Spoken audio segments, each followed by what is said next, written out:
आज संध्याकाळचा मेन्यू कोबी, गाजर, कांदा, टोमॅटो, बीटरूट. मग त्यात बेसन घातले कारण बेसनमध्ये कार्बोहायड्रेट कमी असतात. थोडा रवा ॲड केला, लाल मिरची पावडर, हळद आणि थोडंसं मीठ आणि वरून थोडीशी कोथिंबीर आणि मी त्यात थोडासा टोमॅटो सॉस ॲड केला. सर्व एकजीव करून घेतले. हे बघा, याची कन्सिस्टन्सी अशी पाहिजे आणि मग तव्यावर शॅलो फ्राय केले. ह्याला तुम्ही काय म्हणाल? टोमॅटो ऑमलेट म्हणाल की व्हेजिटेबल ऑमलेट म्हणाल?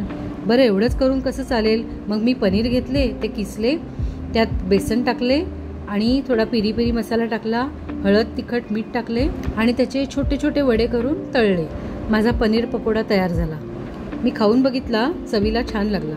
त्यात तुम्ही चवीसाठी काही गोष्टी ॲड करू शकता. मग मी काकडी घेतली, त्याला तिखट मीठ लावले, लोणचं घेतलं, चटणी घेतली आणि हे व्हेजिटेबल ऑमलेट. लेस कार्बोहायड्रेटवालं संध्याकाळचं हे जेवण.